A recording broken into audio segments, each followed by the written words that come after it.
11th edition has been live for a minute now. Games are happening, lists are getting tested, and the picture is already starting to look very different to what most of us expected. It's not business as usual, people.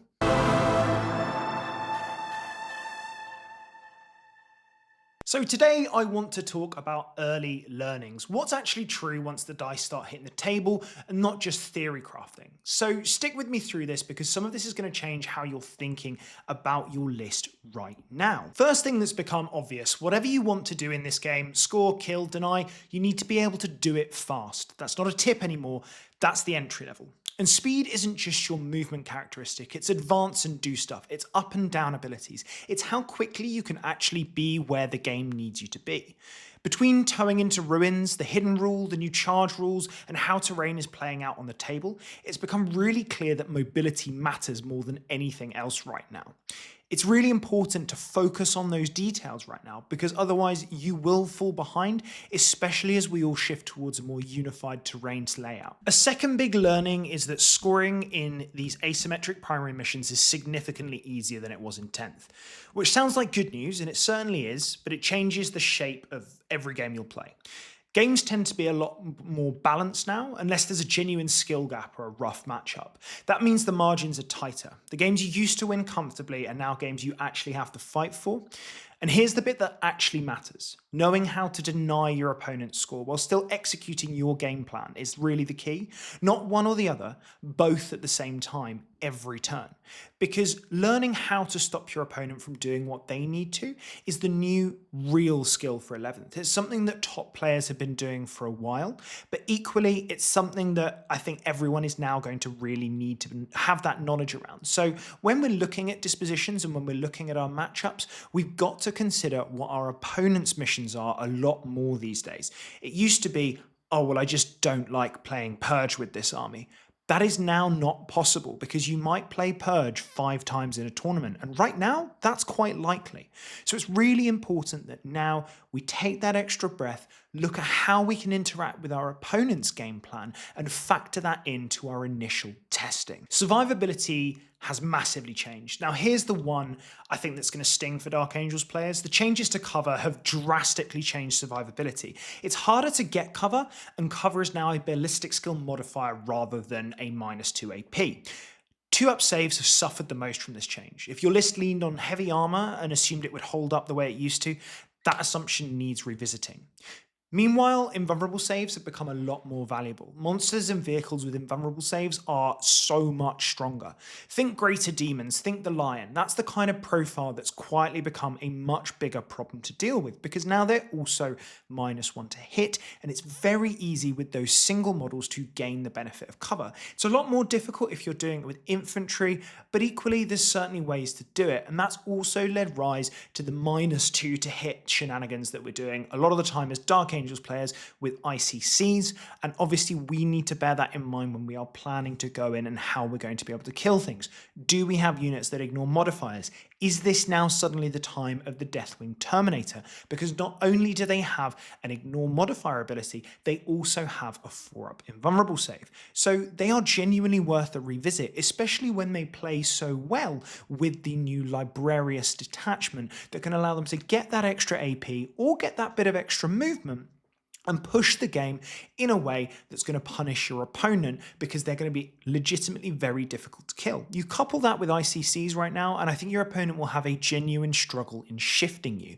With the points drops to both Terminators and ICCs, I think Dark Angels have some real good play with Inner Circle Task Force, and it's something that I think needs genuine looks into because you could build both a powerful shooting base and a really brutal combat force between ICCs, Deathwing Terminators, and Stern Guard. I really believe that Librarius plus Inner Circle Task Force could be something very powerful. Right, let's talk about the rule that's actually rewired how I think about the fights phase, and that's 2-inch engagement range. I'll be honest, this has been one of the biggest mental challenges I've had to work through with 11th edition. Eyeballing 1 inch felt easy, 2 inches has taken real practice to judge on the fly. But once it clicks, it's really powerful. Not having to base after a charge combined with 2-inch engagement range means a huge amount of effective movement in the fights phase that simply didn't exist before. You can threaten more, control more space, and tie up more of the board with fewer models than you'd think. And move blocking with cheaper units becomes a lot more efficient with that extra inch of engagement to play with. A unit you'd have written off as a speed bump is now genuinely a useful tool. I find it's particularly helpful to view those kind of units that you can tow into those terrain features, reasonably low cost, get 12-inch low knop through the go to ground ability, which has recently changed in far better ways to allow it so as long as they're obscured by that dense terrain, they are 12-inch low knop instead of 15 when they're hidden. And you can really punish your opponents, stopping them from ever being able to get into the objective unless they are willing to charge those units. So there's armies like World Eaters out there that are really taking advantage of this to stop opponents from getting to objectives, and coupling that with blood surges. With 2-inch movement, 2-inch engagement range and blood surge abilities, suddenly your opponent has to be a lot further back, because otherwise they can be in serious trouble a lot faster. That's something that I think will take a lot of time to adapt to. Understanding that, say, if you see some gone to ground berserkers and you need to shoot them, you need to be outside of 10 but inside 12.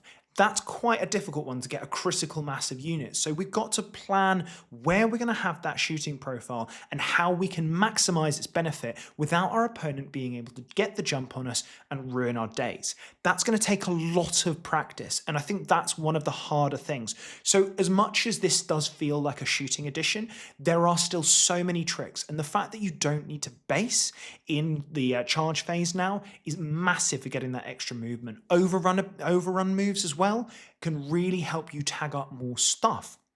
There's a lot more danger around the charge phase. It's just getting there that's the critical problem. And I think that's where we will struggle. So for most of the time, our plans need to be how we're going to stop our opponent maximizing their charge phase, and then being able to hit them efficiently and tag up as many targets as possible. Because critically right now, we don't have that speed that other armies like your Imperial, like your Emperor's Children do, and they're really able to take advantage of that fast stabby thing is good, much like we take advantage of the fast gun being good. So that's 4 genuine shifts, and every one of them should be changing what's going into your list right now, not just how you're playing with the units you've already got. Let's look at a list built around all 4 of these. So we've got Librarius and Inner Circle Task Force. You may have seen this list before because I put it in my last video. It's Azrael plus 6 Inner Circle Companions, a Librarian with Advance and Charge, 6 more ICCs and an Apothecary, Terminator Librarian with Deathwing Knights, a Combi Lieutenant, Scouts, 2 squads of 5 Shield Van Vets, a Land Raider, 2 Landspeeder Vengeances, a Thunderstrike and a Hammerstrike. So essentially what this is trying to achieve is really to put the pressure on your opponent with its early shooting, using the speed of the Landspeeder Vengeance, the Thunderstrike and the Hammerstrike to pick out the targets that could potentially threaten your heavy infantry and deal with them early. We want to make sure that when we engage with our opponent, they don't have those key hammer blow units that can really punish us. And ideally, we'll force them to either hide a little bit further back by threatening them with the fast gun, or we'll be able to take them out early. A lot of the time, people will play a little bit more conservatively around the speed of these speeders, which is pretty handy for us because if they're out of position and they're not shooting, every turn they don't shoot, they lose 1/5 of their efficiency. That's the best way to look at it with some of these skirmishing pieces. As long as they cost your opponent a turn with that particular unit, then they've lost kind of 1/5 of that points cost into going into that army. Now, the rest of it is quite a simple list. What we're doing is we're focusing on holding those objectives. Now, we are going to be using this in the priority assets disposition. It would be great if it could be taken hold, like I accidentally said in my last video, but it's actually priority assets is pretty solid because for the most part, we just need to hold the middle and then focus on pushing into our opponent. I really think that assets with a list that has that little bit of spice can help you take it to the next level. But equally, if you don't feel 100% comfortable playing assets with a list like this that doesn't have as many action monkeys, consider playing Recon. Recon's a really good one in terms of that positional play, and I think we have a lot of that movement that gets us to those key different areas to take us to that next level. Now, a lot of you might be going, why on earth are you not playing the Stern Guard with Fusillade in this? And yes, that unit is absolutely rocking so many different armies at the moment. I'm playing it in my salamanders right now. However, this list, I feel like it's a bit of a non-bow in there because essentially it forgoes the fact that Inner Circle Task Force gives it the +1 to wound, and it's also an Oath Hog. If we can give Oath to a unit that either our Deathwing Knights or our 6 in a circle with the Librarian with Prescience go into, then we are almost certainly going to kill that target. If we don't, that's where things could get problematic. Now, of course, we have the option of going into the Psychic Discipline to increase our rerolls with rerolling ones to hit and wound, and that could well be the fix that then gets you the Stern Guard in. But in all honesty, I'm very interested in looking at something like a Deathwing Terminator brick, more so over the Stern Guard.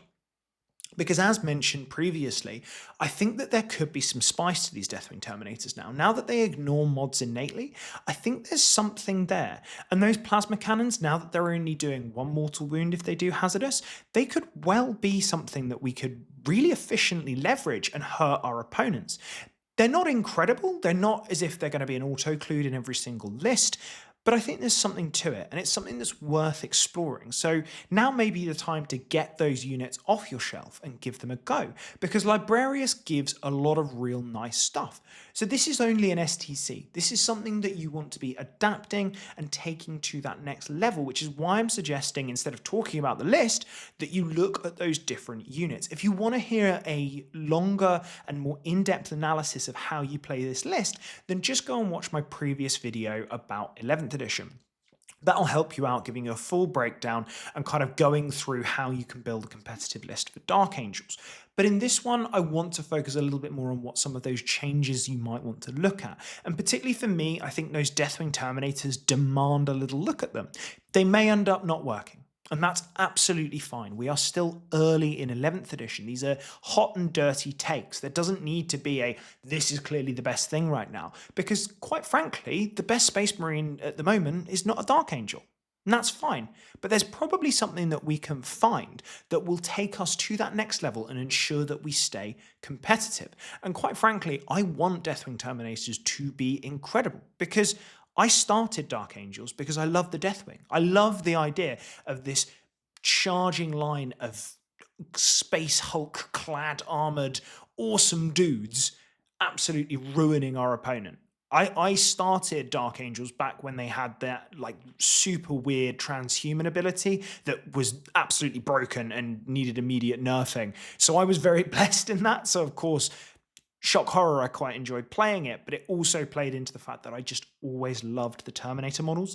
And now that we have new Terminators as well, there is all the more reason for getting these guys out the box and seeing what they look like.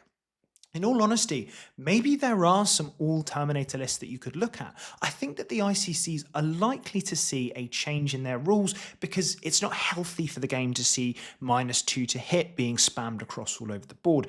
Obviously, if you're listening to that and you are not overly au fait with the way that works, cover works as a modifier to your ballistic skill, which then combos with the -1 to hit, essentially turning it into a -2 to hit. I don't think that's going to be around for much longer. I would expect that to change by the end of July. So, quite frankly, we need to look at those different options. And that's where things like Deathwing Terminators may come into mind. So if you are thinking about sticking with Deathwing, and to be honest, I think you should, there's a lot more play in that. Yes, our speeders are incredibly powerful right now, but not everyone has access to 3 land speeder vengeances and 3 of the new land speeders. So instead, let's keep our Deathwing in play. Let's keep them on the board and see how these new units perform. I've very regularly said that I often suggest, as we go into 11th edition, look at the worst unit in your codex and see if it has play these days. For me, one of those is Deathwing Terminators, but actually, when we combo them with Librarius, there's some real sauce there. Giving those Stormbolters AP1, where AP1 actually matters, giving them +1 to wound and sustained, there's going to be a lot of damage output that we can spit out that way. Alongside that, it's not as if then, a pushover in combat. All those power fists are going to do some harm. Obviously, unfortunately, you do have to take the power weapon on the sergeant still, but with +1 to wound, that's still not too bad. It's not ideal, but it's not the worst thing in the world either.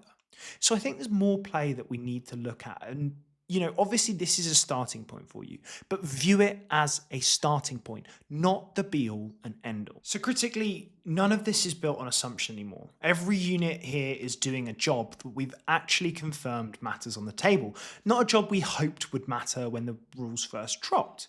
And let's be clear, this list isn't bulletproof. The survivability shift cuts both ways, and if we run into a heavy invulnerable save, high shooting output threat army, that's a really hard matchup, and there's no amount of clever positioning that fully solves that, especially if they can ignore mods. That's the reality of where we are right now. We're learning in public. Some of these calls won't hold up. Some won't survive contact with a really good opponent who's figured out the counter before that we have. So here's what today actually gives you. 4 real tested learnings from games actually being played right now, not theory. Speed is the flaw. Games are tighter and need dual purpose play. Survivability is flipped who's tankier, and 2-inch engagement is worth genuinely relearning your spacing around. Run your own list through these 4 checks and you'll know exactly where it's strong and where it's about to get exposed. 11th edition is still moving fast. What's true this week might shift again as more lists get tested and the meta settles. So this isn't the final world. It's where we are right now, with real games behind it instead of guesswork. So subscribe if you want to keep getting these as the picture sharpens, because I promise you it's not done changing yet. And if you want to help applying any of this to your own list, tacticalrock40k.com. I do coaching. My business partner will be really glad I said that. So stay loyal, brothers, and we'll see you in the next one. Thank you so much for watching.